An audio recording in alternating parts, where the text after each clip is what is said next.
Hey guys, tonight we're feeding a Templar Knight. This is a warrior monk who took vows of poverty, obedience, and fun prevention, then sat down every day to eat meals specifically designed to kill joy. So before you get comfortable, take a moment, like the video and subscribe, but only if you genuinely enjoy what I do here. And let me know in the comments where you're tuning in from and what time it is for you.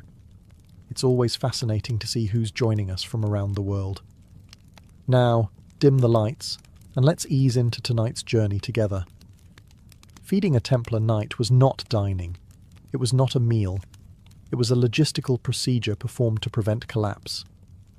Think less banquet and more human maintenance window. The goal was simple: keep the knight alive, upright, and capable of wearing an unreasonable amount of metal without passing out. A Templar did not eat for pleasure. Pleasure was suspicious. Pleasure led to smiling, and smiling often led to questions. Questions led to discussions, and discussions led to disobedience. The safest path was to eat something bland, nod internally, and move on with your day. The Knights Templar were warrior monks, which meant they took the least fun parts of monastic life and combined them with the most exhausting parts of warfare. From monks, they inherited discipline, silence, and a deep mistrust of enjoyment. From soldiers, they inherited the need for calories, strength, and the ability to march long distances while pretending they were fine. As a result, their meals lived in a narrow emotional zone, filling, repetitive, and spiritually humbling. If food could be described as interesting, someone had already made a mistake. A Templar did not browse menus. He did not ask for recommendations. He did not say things like, "I'm not really feeling lentils today." What he received was what everyone received, and what everyone received was chosen precisely because no one would get excited about it. Excitement was dangerous. Excitement led to attachment. Attachment led to longing. Longing led to distraction. Distraction led to thinking about things other than duty, God, and not dying violently. None of that was acceptable. Meals were deliberately structured to avoid indulgence. Portions were sufficient but uninspiring. Ingredients were practical, durable, and emotionally neutral. Spices existed, but only just enough to remind you they could have used more spices. Even the act of eating followed strict expectations. No rushing, no lingering, no dramatic reactions. You chewed, you swallowed, you reflected silently on obedience. If you enjoyed the meal too much, you kept that information to yourself. In modern terms, feeding a Templar Knight was less like dinner and more like refueling a siege engine that occasionally prayed. Calories mattered. Consistency mattered. Personal happiness did not. The result was a diet that kept bodies strong, minds focused, and morale safely low enough to prevent dangerous thoughts like, what if life could be nicer? Comfort was not the goal. Survival was. And survival, according to the Templars, tasted exactly like this. If you imagined a group of armoured knights sitting around a table laughing, talking, and bonding over dinner, let's correct that immediately. A Templar dining hall was not lively. It was not social. It was not warm in the emotional sense. It was quiet enough that you could hear bread being broken and souls being reshaped. Templars ate their meals in near total silence. Not because they were antisocial, but because silence was part of the discipline. Talking encouraged personality. Personality encouraged individuality. Individuality was a slippery slope that ended with opinions, preferences, and eventually someone asking why dinner always tasted like regret. So instead of conversation, meals were accompanied by readings. Scripture, rules of the order, or moral instructions were read aloud while everyone ate. Nothing compliments chewing dense bread quite like being reminded of obedience, humility, and your many spiritual shortcomings. If you wanted to comment on the food, you did not. If you wanted to ask for the salt, you did not. If you wanted to complain that the soup tasted like boiled despair, you definitely did not. Silence wasn't just expected. It was enforced by social pressure and the quiet judgment of everyone else at the table. The dining hall itself reinforced this atmosphere. Long wooden tables, hard benches, no cushions, no personal space. You sat shoulder to shoulder with other knights, all eating the same food at the same pace, all pretending not to notice each other. It was equality, but make it uncomfortable. Eye contact was minimal. Lingering looks suggested distraction. Distraction suggested temptation. Temptation suggested weakness. Weakness suggested paperwork. Nobody wanted paperwork. Even chewing was meant to be restrained. Loud eating drew attention. Attention drew correction. Correction drew embarrassment. The safest approach was slow, careful chewing, eyes down, thoughts politely directed away from hunger and toward discipline. And yet, within this silence, the Templars found order. The lack of conversation stripped meals of distraction. Eating became mechanical, predictable, efficient. Exactly how the Order liked it. In modern terms, this was less family dinner and more spiritual assembly line. Food went in, energy came out, character was moulded somewhere in between. Silence ensured that no one lingered at the table for pleasure. You ate, you listened, you finished. Then you stood up and returned to duty, slightly less hungry and slightly more obedient than before. Because in the Templar world, even meals were training. Training in restraint, training in focus, training in the noble art of not speaking when you absolutely wanted to. If the Templar diet had a hero, it was not meat, wine, or anything remotely exciting. It was bread. Relentless, dependable, joyless bread. Bread wasn't a side dish. It was the foundation upon which every meal, every day, and arguably every Templar jaw was built. This was not soft bread. This was not bakery bread. This was not tear it apart with your hands and smile bread. This was dense, dark, coarse bread made from barley or mixed grains. Bread with ambition. Bread that resisted being eaten. Bread that required commitment. A Templar did not casually snack on bread. He engaged with it. Chewing was an activity. Over time, a knight's jaw became stronger, not from battle, but from repeatedly negotiating with bread that refused to cooperate. Fresh bread was appreciated, quietly and internally. Stale bread was normal, rock-hard bread was expected. When bread reached the stage where it could reasonably be used to repair a wall, it was not discarded. It was soaked in broth and eaten anyway. Waste was sinful. Hunger was instructional. Bread was present at every meal because it solved several problems at once. It filled the stomach. It stored well. It travelled well. It asked nothing of you emotionally. You could march for hours on bread alone, provided you accepted that joy was no longer part of the arrangement. It also reinforced discipline. Bread was the same every day. Predictable. Reliable. If you started longing for variety, that was your problem, not the bread's. The bread was doing its job. Even the act of breaking bread was controlled. No tearing off giant chunks. No hoarding. Portions were regulated so everyone received the same amount. Equality through carbohydrate distribution. And bread did more than feed. It absorbed soups, stews, and sauces, transforming thin liquids into something approaching a meal. In this way, bread was not just food. It was a tool, a sponge, a coping mechanism. There was no ceremony around it, no praise, no reflection on flavour. Bread existed, and therefore you ate it. In modern terms, bread was the Templar's protein bar. Bland, efficient, and consumed with the understanding that it was not here to make you happy. If a Templar ever dreamed of food, it was probably bread. If he ever complained about food, it was silently, to himself, while chewing.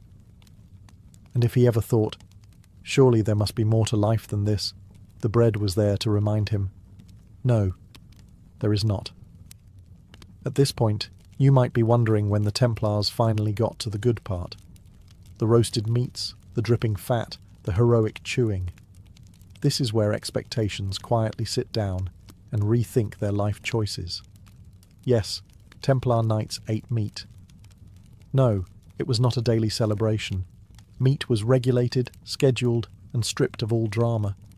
It appeared on specific days, approved by the rules, and prepared in ways that removed any trace of excitement. If you were hoping for a medieval barbecue, you joined the wrong order. When meat arrived, it usually came boiled or stewed, not roasted, not seasoned aggressively, not displayed proudly, boiled. This method had many advantages. It softened tough cuts, stretched portions, and eliminated anything resembling indulgence. It also ensured that meat tasted exactly like what the Templars wanted it to taste like, nourishment with no emotional attachment. The most common meats were beef and mutton. Pork existed, but it was not a favourite, partly because it was fatty, partly because it made people too happy, and partly because someone, somewhere, always suspected pork of encouraging moral weakness. Poultry showed up occasionally, but never with ceremony. Chickens were eaten with the same enthusiasm one might show toward filing paperwork. Portions were controlled. You were not eating until you were full. You were eating until you were no longer hungry enough to complain internally. Overeating was discouraged. Gluttony was a sin. Enjoyment beyond a certain threshold was suspicious. And no, rank did not earn you more meat. A knight did not receive a larger portion than a sergeant. Equality at the table reinforced obedience elsewhere. If you thought your battlefield bravery earned you an extra piece, the answer was no, and the silence around that no was very firm. Meat was seen as strengthening, but also dangerous. Too much meat led to excess energy. Excess energy led to restlessness. Restlessness led to thoughts. Thoughts led to questioning why life involved so much boiled food. The safest amount of meat was just enough to function. In modern terms, meat in a Templar diet was treated like a controlled substance. Approved. Limited. Carefully monitored. You got it because your body needed it, not because you wanted it. So yes, Templars ate meat. But they ate it the way they did everything else. Without flair, without joy, and without letting it get any ideas. Just when a Templar Knight might start thinking, "Ah yes, meat again, life is improving," the calendar quietly intervened. Enter the fasting days, and there were many. On those days, meat vanished completely, replaced by fish, because nothing says spiritual discipline like eating something that smells faintly offended by existence. Fish days were not rare exceptions. They were a regular feature of Templar life, showing up weekly and during long stretches of the religious year. The purpose was simple: restraint. Meat was considered rich. Fish was considered humble. And humility, like bread and silence, was something the Order felt you could never have too much of. This was not fresh, glistening ocean-to-table fish. This was medieval fish, salted fish, dried fish, smoked fish, fish that had travelled long distances and had plenty of time to reflect on its fate. By the time it reached the table, it was less a meal and more a lesson. Salted fish was especially common. It preserved well, travelled easily, and lasted forever, possibly longer than the night eating it. The downside was that it tasted exactly like what it was: fish that had been aggressively introduced to salt and then left alone with its thoughts. Cooking methods did not improve matters. Fish was usually boiled or stewed, sometimes mixed with vegetables, sometimes served plainly, always served without apology. Spices were used sparingly, as too much flavour might accidentally make the meal enjoyable, and that was not the objective. Fish meals reinforced obedience. You ate fish not because you liked it, but because the rules said so. Complaining would have achieved nothing except internal disappointment. The proper response was quiet acceptance and slow chewing. Interestingly, fish days also served a practical purpose. They gave the body a break from heavy meats and stretched resources in regions where meat was expensive or scarce. Spiritually humbling and economically efficient, a combination the Templars deeply appreciated. In modern terms, fish days were like mandatory wellness meals imposed by someone who did not care whether you enjoyed them. Nutritious, sensible, deeply unexciting. And yet, fish kept Templars alive, functional and obedient, which, from the Order's perspective, meant it was doing an excellent job. So when fish appeared on the table, no one celebrated. No one complained. They simply ate, knowing that tomorrow might bring meat again. Or more fish. If bread was the foundation of a Templar's diet and fish was the test of obedience, then vegetables were the unsung labourers quietly holding the entire system together. They were not glamorous. They were not celebrated. They were simply there. Always. Waiting patiently in bowls, stews and pots, doing the nutritional work no one else wanted credit for. Templar vegetables were not chosen for flavour. They were chosen because they grew easily, stored well, and did not encourage emotional attachment. Onions, leeks, cabbage, beans, lentils, peas, vegetables that understood their role in life and did not aspire to greatness. Onions appeared constantly. They were cheap, durable, and capable of making otherwise bland food feel like it had briefly considered personality. Leeks were popular too, especially in stews, where they dissolved into the background like obedient monks of the vegetable world. Cabbage showed up whenever someone remembered to grow it, and when it did, it stayed for a long time, both in storage and in memory. Legumes did most of the real work. Lentils and beans were filling, protein-rich, and deeply committed to being boiled until all individuality was removed. A pot of lentils could feed many nights, last several meals, and ask nothing in return except patience and low expectations. Vegetables also served an important moral purpose. They were humble, plain, earthbound. Eating them reinforced the idea that pleasure was optional and restraint was virtuous. No one ever looked at a bowl of boiled cabbage and felt tempted toward excess. Mission accomplished. Preparation was simple. Vegetables were chopped, tossed into a pot, boiled, and occasionally seasoned with salt. Herbs existed, but they were used cautiously, as if flavour itself might lead to sin. The result was food that filled the stomach without exciting the mind. And yet, these vegetables kept Templars functioning. They provided energy for training, digestion that did not rebel, and meals that could be eaten day after day without logistical complications. In a life built on routine, vegetables fit perfectly. In modern terms, vegetables were the Templar equivalent of meal prep. Reliable, predictable, nutritionally responsible, emotionally absent. No one praised them. No one missed them when they were gone. But without vegetables, the entire system would have quietly collapsed, which honestly is exactly how the Templars like things to work. If there was one culinary achievement the Templars truly mastered, it was soup. Not because they loved it, but because soup was the logical endpoint of their entire worldview. Soup was efficient. Soup was obedient. Soup asked no questions and required no enthusiasm. When in doubt, everything went into a pot. Bread too hard to chew, soup. Vegetables looking tired, soup. Meat too tough to pretend you enjoyed, soup. Fish that had travelled across 3 regions and lost all hope, definitely soup. Soup solved problems quietly, which made it the perfect food for an order that preferred quiet solutions.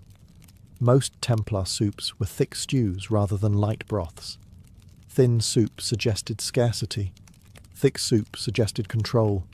A proper stew could be ladled, stretched, reheated and served again tomorrow with minimal effort and zero emotional investment. If a pot lasted several days, that was not laziness. That was efficiency. Soup also served a structural purpose. Remember the bread? The jaw-breaking, enthusiasm-crushing bread? Soup softened it. Knights dunked their bread into the pot, letting it absorb liquid until it became chewable again. In this way, soup functioned less like a dish and more like a repair tool. The contents of a Templar stew depended on the day. Lentils, beans, onions, cabbage, leeks, bits of meat, sometimes fish, sometimes all of the above. Once ingredients entered the pot, individuality ceased to exist. Everything became stew. Differences were erased, equality was achieved, spices were minimal, salt was standard, herbs appeared occasionally, just enough to remind everyone that flavour was theoretically possible, but not encouraged. A stew that tasted too good raised concerns. A stew that tasted acceptable meant it was doing its job. Soup was also practical during campaigns. Large pots could feed many men quickly. It required no fancy equipment, no precise timing, and no personal preference. You ate what you were given, at the pace dictated by the ladle. In modern terms, soup was the Templar version of bulk cooking. Meal prep for men who believed joy was a distraction. No one praised the soup. No one complained about the soup. It existed, it warmed, it filled. And in the Templar worldview, that was perfection. If you could build a religion around a food, soup would have been a strong candidate. If you're wondering whether a hungry Templar could simply help himself to more food, the answer is no. And not a soft no.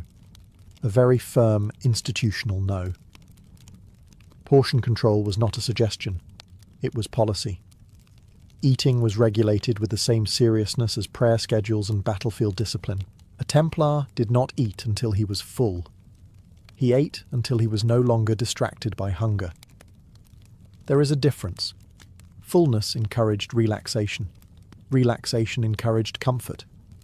Comfort, once again, was suspicious. Meals were portioned evenly so that every man received the same amount. Equality at the table mattered deeply. If one knight received more, resentment followed. Resentment led to thoughts. Thoughts led to problems. The safest approach was identical bowls, identical portions, and identical disappointment. Second helpings were rare and required permission. You did not simply reach forward and refill your bowl like you were at a village feast. Doing so would have drawn attention, and attention was never helpful. Attention suggested desire. Desire suggested excess. Excess suggested weakness. And weakness, in the Templar world, was a liability. This system also reinforced self-control. You learned to pace yourself. Eat too quickly, and you were left staring at an empty bowl, while others continued chewing in silence. Eat too slowly, and the meal ended anyway. Timing mattered. Discipline mattered. Hunger management became a skill. Interestingly, controlled portions were seen as spiritually beneficial. Mild hunger kept the mind sharp and the soul humble. A Templar who felt slightly hungry after a meal was considered properly fed. A Templar who felt satisfied might need reflection. This approach also had practical benefits. Supplies lasted longer. Waste was minimized. No one grew dependent on abundance. The order could sustain itself across long campaigns and harsh environments because no one expected indulgence. In modern terms, this was enforced mindful eating, except without mindfulness, joy, or choice. Just discipline. And yet, this system worked. Knights remained fit, mobile, and capable.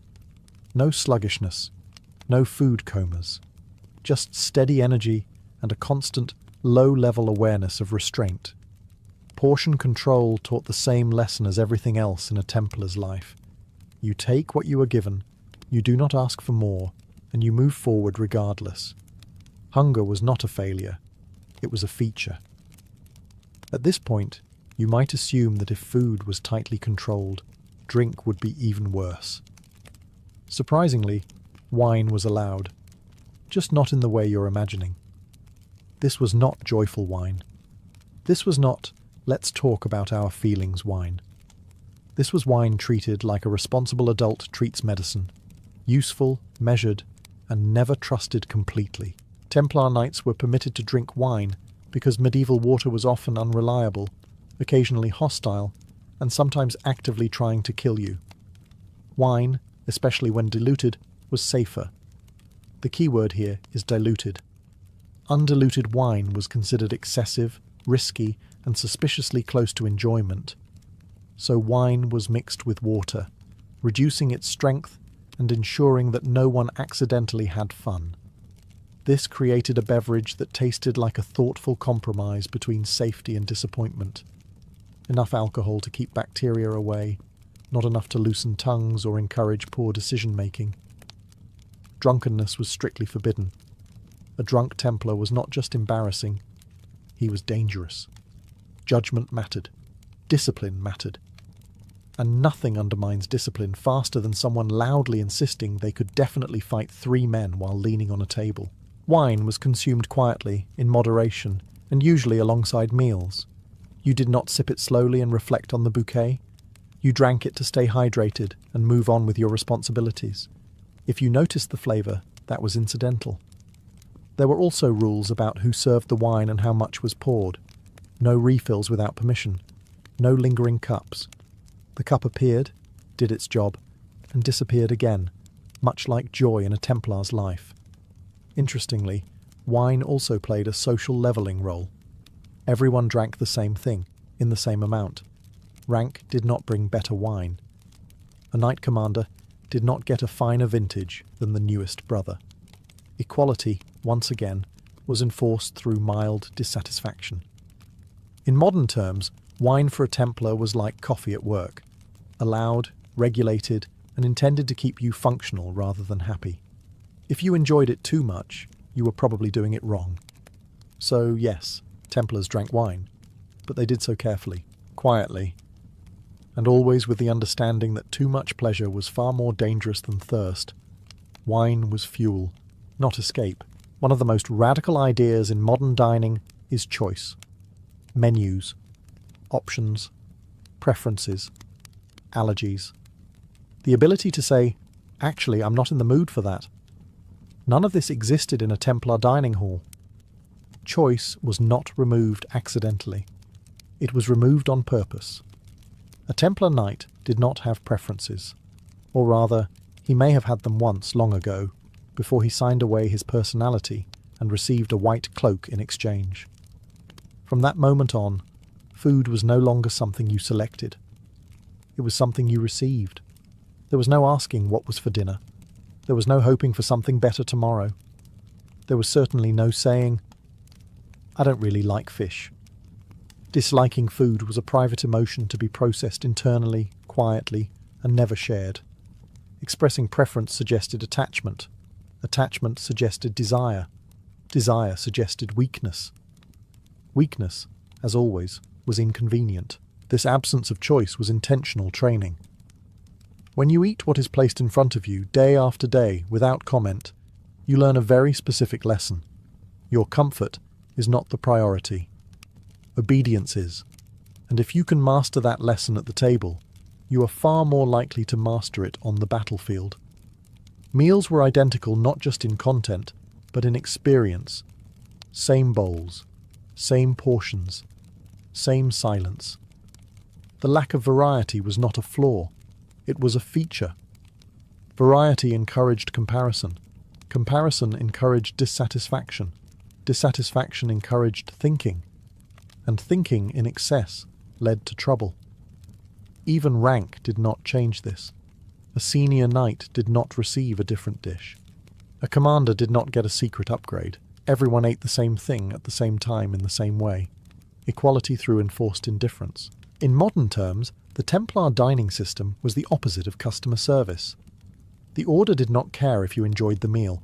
The meal was not there for you. You were there for the order. And over time, something interesting happened. Knights stopped expecting food to make them happy. They stopped anticipating meals. Eating became neutral, automatic, unremarkable. Which was exactly the point. When food no longer distracts you, when preference no longer matters, when comfort is no longer expected, you become very easy to command. And that, more than flavour, was always on the menu. In most medieval societies, rank came with perks. Better housing, better clothing, better food. If you climbed the social ladder, your plate usually followed. The Knights Templar looked at this idea, considered it carefully, and then removed it entirely. Within the order, rank did not improve your meals. A newly admitted brother, a seasoned knight, and a high-ranking commander all ate essentially the same food, in the same portions, prepared the same way. Authority did not earn you extra meat. Leadership did not unlock better bread. Promotion did not come with dessert. This was not an oversight. It was policy. The Templars believed that equality at the table reinforced obedience everywhere else. If leaders ate better, resentment followed. If leaders ate worse, authority weakened. The safest solution was to make everyone equally unimpressed. Shared dissatisfaction was a bonding experience. Even the master of a commandery ate what everyone else ate. Same stew, same bread, same diluted wine. If he wanted luxury, he could have remained a noble. The order made it very clear, you did not rise above your brothers by being fed differently. This also removed a powerful source of ambition. You couldn't climb the ranks for comfort. You couldn't earn better food through obedience. Advancement brought responsibility, not reward, which meant that anyone seeking power for personal gain usually lost interest very quickly.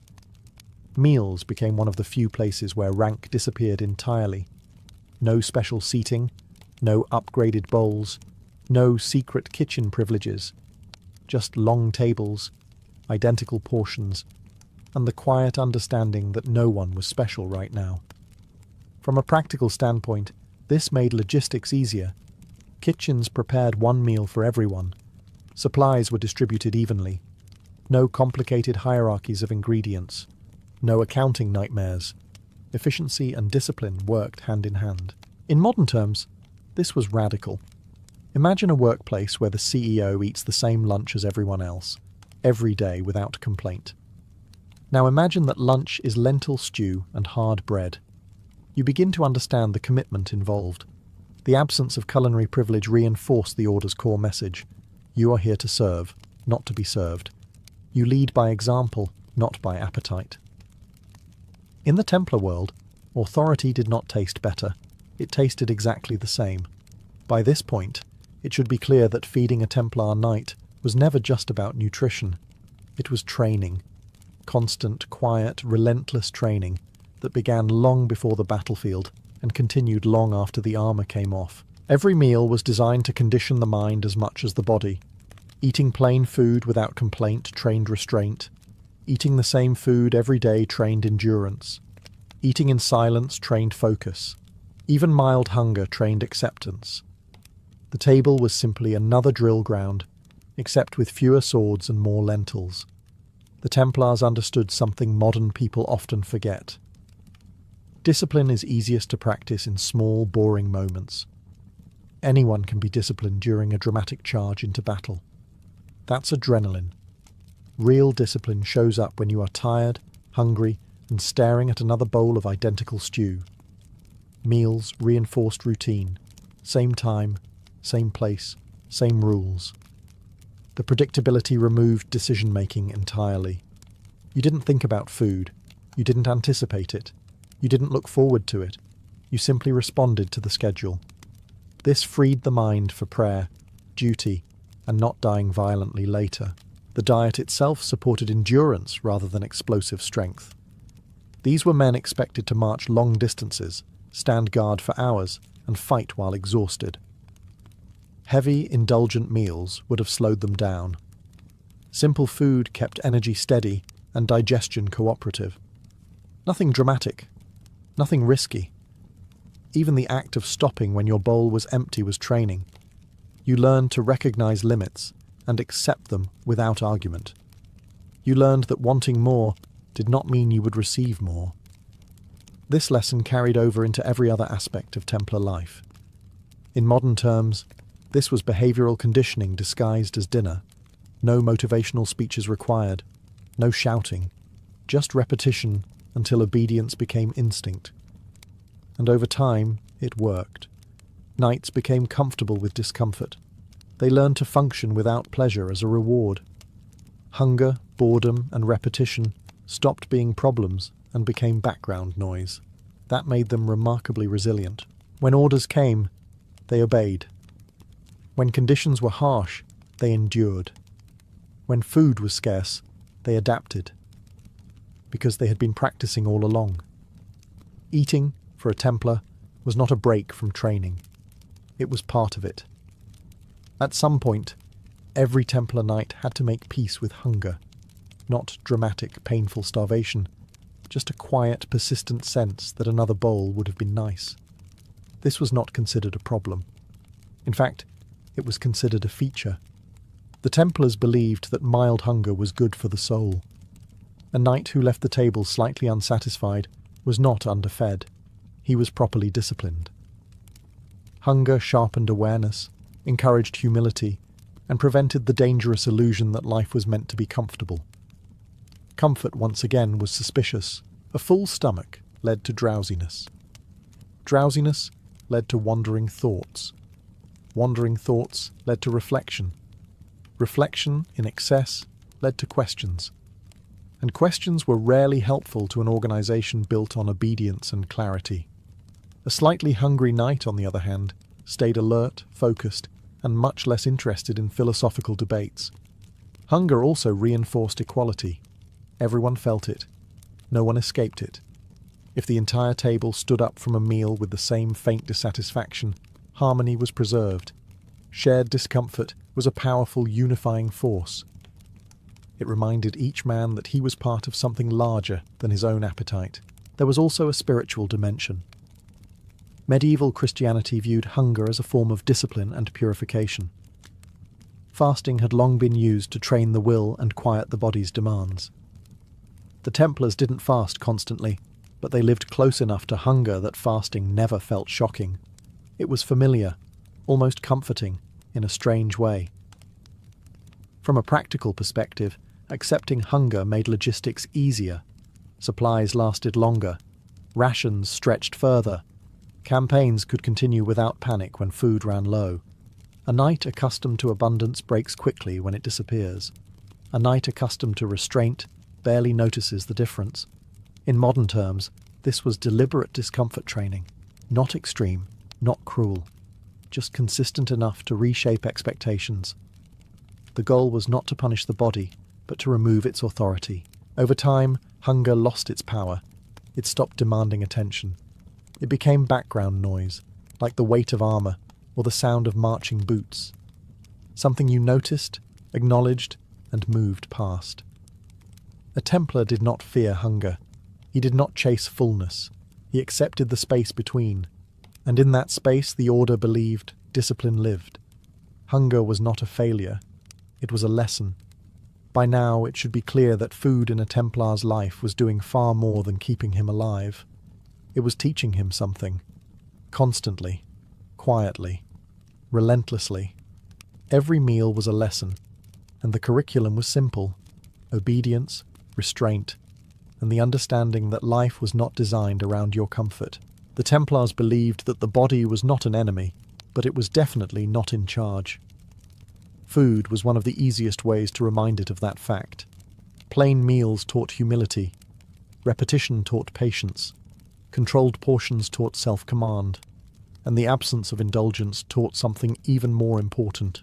You could survive without getting what you wanted. This wasn't accidental. The Order understood human psychology better than it let on. If you train a man to obey rules when he is tired and hungry, he will obey them when he is rested and afraid. If you teach him to accept disappointment at the table, he will accept hardship on the march. Even flavor played a role. Food that was too enjoyable invited lingering. Lingering invited attachment. Attachment invited longing for comfort beyond the table. So meals were kept deliberately neutral. Not bad enough to cause rebellion. Not good enough to cause desire. A perfect balance of fine and that will do. Meals also reinforced identity. You were not an individual expressing taste. You were a brother participating in a shared rule. Eating the same food at the same time in the same way dissolved individuality and replaced it with belonging. The message was clear. You are part of something larger, and that something eats lentils. There was also a moral warning built into every bite. Excess was dangerous. Desire was distracting. Pleasure was not evil, but it was unnecessary. The Templars were not trying to punish the body. They were trying to prevent it from negotiating. In modern terms, this was behavioral conditioning disguised as nutrition. No speeches required. No dramatic rituals. Just daily repetition until the lesson sank in. Food taught the knight to accept limits, to resist impulse, to value purpose over pleasure. And when you live that lesson every day, it stops feeling restrictive. It starts feeling normal. That was the real achievement of the Templar diet. Not strength, not endurance, but the quiet reshaping of expectation. By the time a knight rose from the table, he had not just eaten. He had been reminded, once again, of who he was meant to be. In the end, feeding a Templar Knight was never about food. Food was just the delivery system. The real purpose was to sustain a life built on obedience, endurance, and the quiet acceptance that comfort was not part of the contract. Every meal reinforced the same message. You are not here for yourself. The bread that resisted chewing. The soup that tasted exactly like yesterday's soup. The fish that appeared more often than anyone wanted. The portions that ended just before satisfaction. All of it worked together to create a knight who expected little and endured much. The Templars did not try to make men strong by feeding them richly. They made them strong by teaching them to function without luxury. A knight who could fight, pray, march, and think clearly on plain food was a knight who would not fall apart when conditions worsened. And conditions always worsened. This diet shaped bodies, yes, lean, durable, capable of long effort, but more importantly, it shaped expectations. A Templar did not wake up hoping for a good meal. He woke up expecting duty. Food simply supported that expectation, like armor supports the body, heavy, restrictive, and necessary. And this system worked. For generations, the Order maintained discipline across vast distances, hostile environments, and constant pressure. They marched, guarded, and fought without needing incentives beyond purpose and structure. Their meals were not rewards. They were routines. In modern terms, feeding a Templar Knight was closer to maintaining a machine than hosting a human being. You gave it what it needed. No more. No less. If the machine complained, that was a flaw to be corrected, not a request to be honoured. There is something unsettling about that, and something impressive. Because in a world obsessed with comfort, the Templars built an identity around restraint. They proved that you could remove pleasure from daily life and still function at a high level, not happily, not comfortably, but effectively. So when you imagine a Templar at the table, do not picture feasting. Picture quiet chewing, steady posture, eyes lowered, no anticipation of dessert, just fuel, just obedience, just another day prepared for whatever came next. And for a Templar Knight, that was always enough.